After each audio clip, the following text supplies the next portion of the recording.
Good evening, you're watching Estuary TV News. Coming up, little rays of sunshine, a new intake of fish at the deep in Hull, a bad smell in the air. We ask you what you feel about air pollution, and I'll be talking to our very own James Dunn about the local press in our region this week.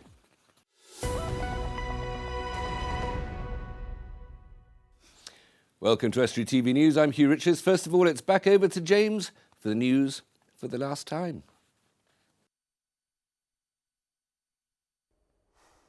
An elderly woman called her GP for weeks unable to get an appointment for a doctor to see a bad foot. That foot turned out to be broken. It's stories like these that have led the North East Lincolnshire Clinical Commissioning Group to commission a survey on local GP surgeries. It will be carried out by Healthwatch, a group that tries to bridge the gap between services and users, and they'll be asking people if they're getting what they want from their GP and how services could be improved.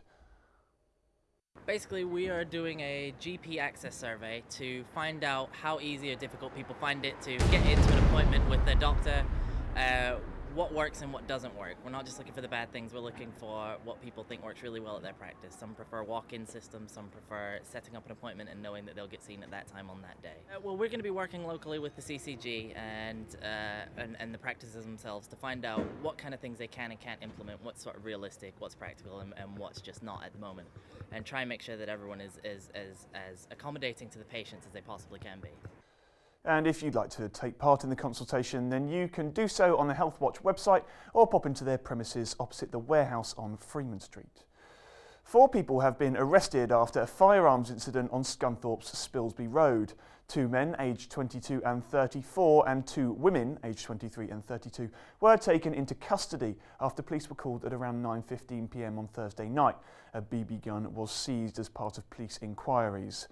A 19-year-old driver was arrested after a 45-minute pursuit in Scunthorpe in the early hours of yesterday. They started chasing the Citroen C3 after it refused to stop on Teal Street. The driver was arrested on suspicion of dangerous driving. More than 500,000 people visited Hull's museums and galleries over the last year, the highest number in 17 years. The figures are for 8 venues, including the most popular, Hull's Street Life Museum, with more than 131,000 visitors, followed by Ferrens Art Gallery with 124,000.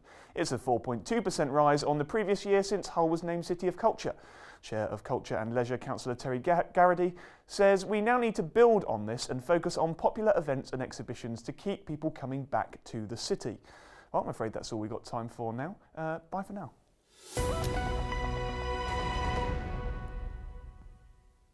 Joining me to take a look at the week's regional press is James Dunn. James, what have you found? Hot footing it from the news studio. Well, there's actually plenty to look at, as there is every week. I mean, the first thing I probably want to talk about, I mean, you can see that we've got some of the nationals on the table here because obviously Grimsby has been all over the national press this week. It has, especially Grimsby and Boston and Skegness as well. Yeah, and yet again, it's about the election, as is all over the press in general. Well, not too surprisingly. Yeah, yes. I mean, which is good. But we've seen Nigel Farage, obviously, the notorious UKIP leader who seems to get absolutely mobbed wherever he goes at the moment, and he doesn't actually do that many public meetings.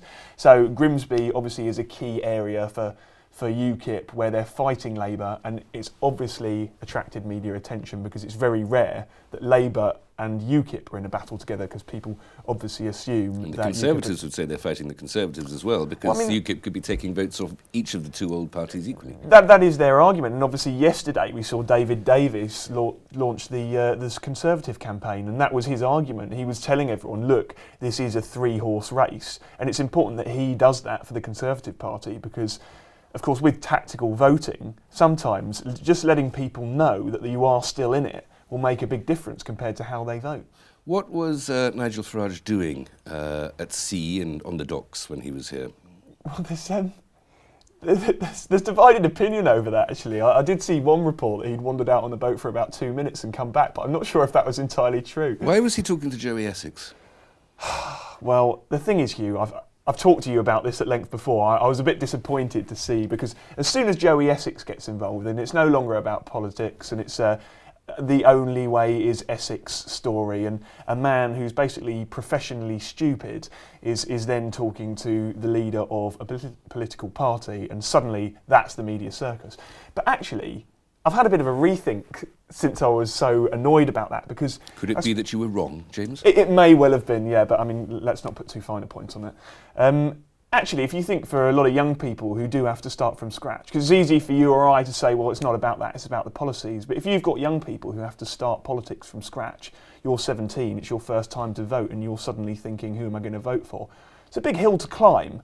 And I suppose if Joey Essex, who's come from total 100% ignorance, can show, and it's going to be and remained there largely. Yeah. Well, I don't know actually, because there's going to be the truth will be told when the documentary comes out. Well, that's why we've got the national press out today, because you were talking about the national coverage of that as well, and perhaps it's our fault. And when I say our, I mean rather grandly the media. Yeah. We chose to cover it as much as we did. I mean, yeah, that's true. But I mean, just going back to the Joey Essex point, I just wanted to sort of finish making the point that it might show young people actually when this documentary goes out that if he can come from total ignorance and learn enough about politics to make a rational decision, that remains to be seen, but you know, I live in hope, then perhaps it will show young people who it's traditionally so difficult to get to vote and take an interest in politics Perhaps that they can do the same. That's entry-level politics, Yeah. entry-level citizenship. Yeah. What about getting back to the civilization of East Yorkshire and Northern Lincolnshire? What further stories have you found? There's from been our patch? some beautifully entertaining stories. I'd like to start first with one that I saw in the Hull Daily Mail, which has extensively covered Beverley's Poldark actress Eleanor Tomlinson, better yes. known, of course, as Demelza. Demelza, yes. Have you ever met anybody in real life called Demelza? Well, no, but this is a different age, Hugh. You should know. You've read enough books to know. And I believe you're a fan as well?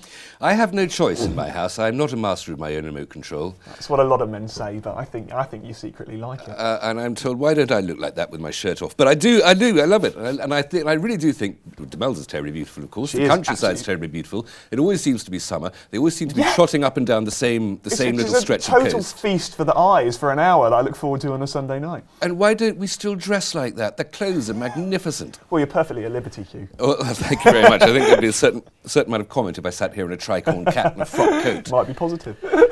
Anyway, she's moving on to a rather different sort of I role. mean, she's going to be in a film called Alley Cat. So from this sort of quaint, rather beleaguered young wife who's been thrust into the upper echelons of society from nowhere. And she is herself the actress from Beverley. That's why she's our girl. Exactly, and she's going to be in a motorbike racing film about the illegal circuit in London. We'll come back for more in a little bit, James. Thanks very much. You're watching Estuary TV News. A little later, we go to Immingham to ask, where's the mayor? And Dan Kemp will bring you all the sports news.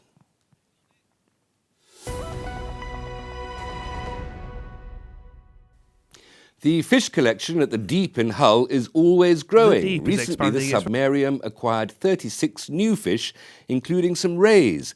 Dave Nunn went behind the scenes in the quarantine zone to learn how the fish fare on their first day at school.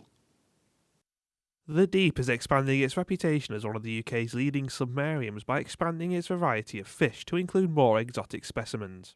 We're very fortunate in the aquarium and zoo industry that every once in a while, if there are animals from different areas that need to be passed around, we can take them. For example, behind us here, we have some fish that have come from London Zoo Aquarium. Unfortunately, the tank they were in is being refurbished, so we get to pass those around to different aquariums to look after. So in this tank here behind us, we have red-tooth triggerfish, and in this one here, we have a range of unicorn fish, angelfish and tangs. So we have some fish that have come from further afield too. We have some Spinochromis damselfish, which have been captive bred in Burgess Zoo, which is over in Holland, along with some Banggai cardinal fish. The Banggai cardinal fish we've actually quarantined and they've gone into display now, which where all these fish are destined for longer term. We've also had some rays as well, some blue-spotted rays.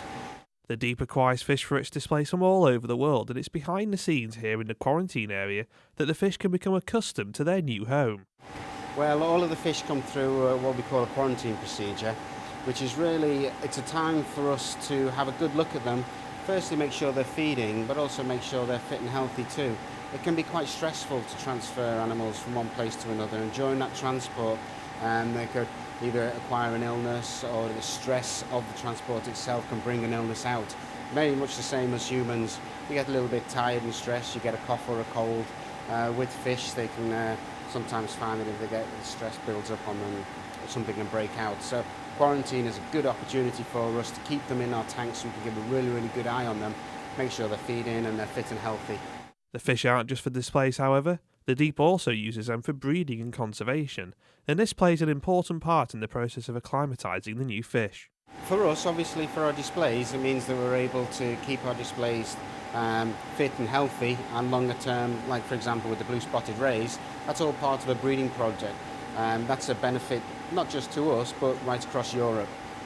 With the other fish that have been captive bred elsewhere, it's nice to bring in populations to be able to captive breed them here too, and that means that we're more self-sufficient and sustainable in our stock acquisition.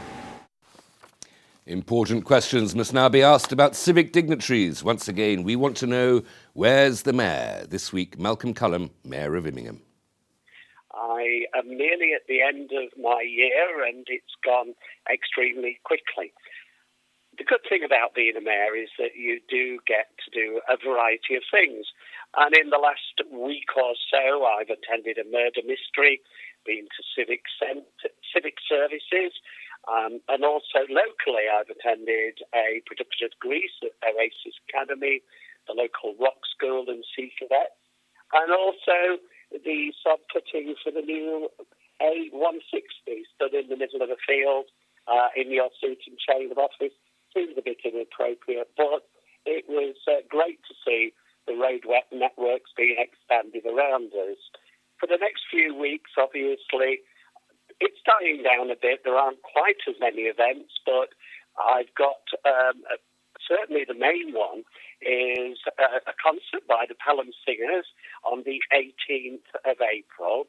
That's in the Civic Centre, and they're going to do songs from musicals, and all the proceeds will go to my charity, which is supporting youth groups in the town.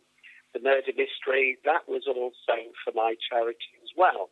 And can I just say a very large thank you to the person who put £500 through my door with just an envelope saying for the Mayor's charity. It was a tremendous surprise, and I feel very honoured that somebody should contribute such a large amount of money for supporting the youth group. So a big thank you to them. I've also got the Workers' Day Memorial coming up. That's at Immingham Cenotaph on the 26th of April. There is a dinner at Trinity Methodist Church. That's on the 24th. That is celebrating 50 years since the three Methodist churches came together.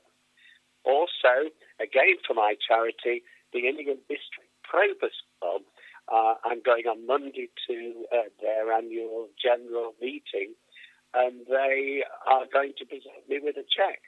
So again, people have been very generous, and I do appreciate the support that I've been given. We've only got about 5 weeks to go, so can I take this opportunity to thank everybody in the town for the support that they have given me over my year. I've enjoyed it a lot, and the people have been very, I think I've been well received, and I just want to say thank you very much.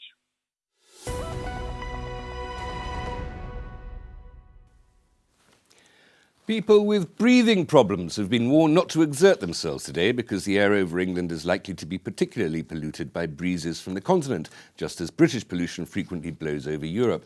We canvassed opinion on pollution and how to fight it. Do you think pollution's bad? Yeah. Yeah, is there anything Well, you know, there's more and more cars on the scene, all absorbing oxygen and pumping out poisonous gases, which eventually, in years to come, well, you won't be able to breathe. Is there anything we can do about that? Can we do more? Yeah, what? You drive a car? I do. There you are. Do you think that it's polluted in this area or not? Actually, I do. Yeah? What do Yeah. you think? Well, I think it's polluted, but I've found that when I've come into town, it's polluted. What, the air? The air. I mean, my brother lives nearby, and he's got a lung disease, and he comes here, and after a few minutes, he's got to go home. Do you think there's pollution in the area? Should we do more or not? I thought, well, there is pollution, obviously. by being here you've got pollution. But I wouldn't have thought it was any worse than it's been.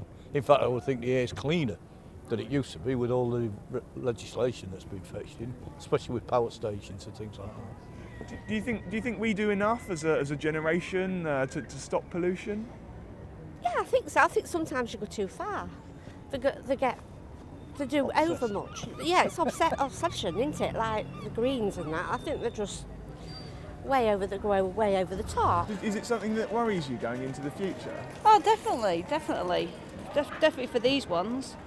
I mean, I've got a grandchild that's got asthma, so and that can affect it. So yeah, definitely it does affect them. I live out in like Immingham, East Dalton, and the fascias and everything are black because of the pollution. I have to clean them every week. It's disgusting. Is it something that worries you as a mum in the future? I suppose, yeah, it does, because there's a lot of asthma in our family. My nana suffers really badly with it. So yeah, I suppose I'm worried that obviously asthma, pollution, you know. James is still with me to have another little look at the papers there. I'd like to point out I was out on that last story, and that last lady, she was wearing clothes. It was only apparent at the very end there, wasn't it? I did wonder. What else have you talking about? Girls in seaside towns. You found the story. Indeed, yeah. I mean, I absolutely love this actually. This was in the Lincolnshire Echo, but it's just 6 things you should know before dating a girl from a seaside town. These are the stories that tend to annoy people on local news websites who say, "Is this really news? You know, is this?" But I think it's hilarious. So, right. This is just. I think actually it's Lincolnshire Echo, isn't it, reporting something that was done in Cosmo? Yeah, it was. Yeah, but it's totally entertaining. What's the advice if you're trying to have a romance with a seaside town girl? Well, I'm not sure it's totally complimentary, but it's very entertaining. The first one will be a cheap date, because everyone knows that the best eatery in town is the Chippy. You'll never taste a battered sausage quite like it ever again. Bonus romance points if you treat us to some sachets of ketchup. Absolutely true. I mean, who wouldn't treat them to the ketchup? James, you're a romantic fool. I certainly am, yeah. I mean, they're red roses, you know, it's the equivalent. Anything else I should know? Well, you can't impress them with a romantic walk to the seaside. But I mean, that's pretty obvious. I mean, to be honest, I'm finding this out too late. I've been here for 4 years and I didn't know any of these things, but I'm not sure how much they would have helped me if I'm entirely honest. Well, you're leaving us, I know. It's extremely sad, isn't it? Yeah. Another one that just amused me was, there's probably still a Woolworths where we come from. Treating a girl to some pick and mix is considered one of the greatest romantic gestures around. It's not necessarily good advice. I can probably tell you that from experience that just doesn't work. Well, I mean, I retain hope. Okay, well, you are moving to another seaside town, which is London. What's taking you away from us? Just a new job, return to the south from me. I don't know if anyone's noticed that I'm not from around here. Actually, I do know that they have. I think we shared a bit of the flack on that one. We did, yes. But you know, hopefully the viewers will get someone local, or we'll see. But if anyone, any journalists are looking out for something, I hear there's some jogs going somewhere near. Well, yes, you know how to get into contact. So, what will you be doing in London? You're staying with journalism. I am. Yeah, just going to another news organisation. You can mention it, James. You can mention it. No, I won't. But yeah, going to London. So it's Fleet Street. You're going off to join a national newspaper or a national newspaper's website, the biggest news website in the world. Yeah, so it should be new pastures and hopefully. And this is extremely exciting, I guess. I mean, it's a big thing to be on Fleet Street, James, even if it is on Kensington High Street, as you are. And it's worth mentioning, it's the Daily Mail. Let's have another local story. One more. Okay, one more. Well, actually, this one is that I thought it was a bit. It's a bit sad, really, actually. It's about a charter chain in Cleethorpes Town Hall that's been stolen. I don't know if you've ever been in Cleethorpes Town Hall. I have, and there's a beautiful display of plate stunning. And chains. Yeah, this cabinet, it's just, full of finery, silver, gold, and actually it does almost strike you as I don't know if you thought the same. I sort of got there and I thought, God, this could be, easy picking for someone. But I suppose we hope that people don't go there and do that kind of thing. You're not taking them as souvenirs off on your trip down to London, Unfortunately not, as much as I'd like to, yeah. But it's just a bit sad, this charter chain that's given to trustees when the town's granted its charter. Absolutely beautiful piece. It's not a mayoral chain, but it looks similar to anyone who's ever seen one of those. And James, we have to stop there. Good luck in your new career on Fleet Street, and don't be a stranger, come back sometime. Thank you. Here is the sport from Dan Kemp. We've got another big weekend of sport coming up. Hull City continue their fight for Premier League survival as they travel to Southampton tomorrow. The Tigers have earned just 2 points from their last 5 games and are now just 2 points above the relegation zone. Another side with fears for their future in the division are Scunthorpe United. They host Crawley tomorrow, which is the first of their final 6 games, of which 4 are at Glanford Park. And you can hear from assistant boss Ned Kelly, as well as Hull manager Steve Bruce in a moment. Meanwhile, Grimsby Town are at home to Wrexham. The Mariners are 3 points behind conference leaders Barnet with 3 games remaining to try and reach the league's only automatic promotion spot. And the side that beat Wrexham at Wembley 2 weeks ago, North Ferriby United, host relegation-threatened Colwyn Bay in the Conference North. With nothing left to play for in terms of promotion or relegation, the FA Trophy winners will be looking to add another nail to the Colwyn coffin. Hull manager Steve Bruce is yet to decide on who to play in goal at Southampton tomorrow. Alan McGregor has come under fire in the media for high-profile mistakes, and Bruce admits he still has a decision to make with other keepers Steve Harper and Eldin Jakupovic available. I haven't made a decision one way or the other just yet, and before I tell the media, then I think I owe it to my goalkeeper to tell him first, but he's a very, very good goalkeeper, Alan. He's proved that, and unfortunately, when you make him a couple of mistakes as a goalkeeper, then it is highlighted these days. But make no mistake, he's still a top-class goalkeeper. Scunthorpe assistant manager Ned Kelly has confirmed that both Niall Canavan and Sam Slocum should be available for tomorrow's clash with Crawley, but the game might come too soon for midfielder Neil Bishop. Kelly is under no illusions over how tough tomorrow's relegation 6-pointer will be against a side level on points with the Iron. Well, it is a big game. You know, we can't. We're not going to hide away from that fact. A team that's very close in proximity to us in the league positions. So it is a big game for both teams. You know, we'll be giving Dino and his team the respect they deserve. But obviously we'll be looking to win the game and play well and do well and obviously get 3 points. In Rugby League, Hull FC are back in home action in the Super League as they face the Widnes Vikings. The Black and Whites sit 1 place from the bottom of the league, but just 4 points above 4th place rivals Hull KR. And they're in action on Saturday evening at the Castleford Tigers. That game kicks off at 5:15. And don't forget that our region's American football side, the Humber Warhawks, play their first ever home game in the British American Football Association League on Sunday. It kicks off at Hollensians Rugby Ground in Anlaby at 2:30. And that's all for the sport.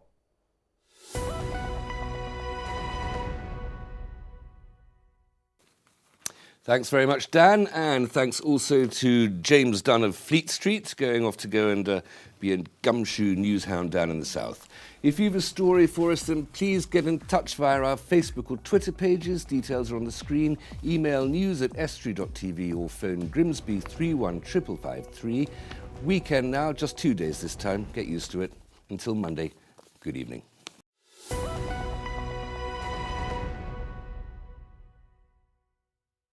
Estuary TV's weather, sponsored by Hornsby's, celebrating 100 years in buses.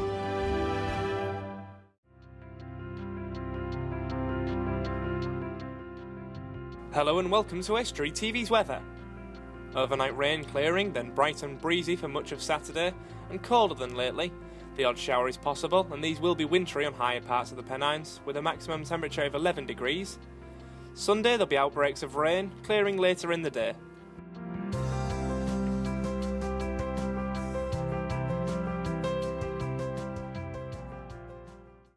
Estuary TV's weather, sponsored by Hornsby's, celebrating 100 years in buses.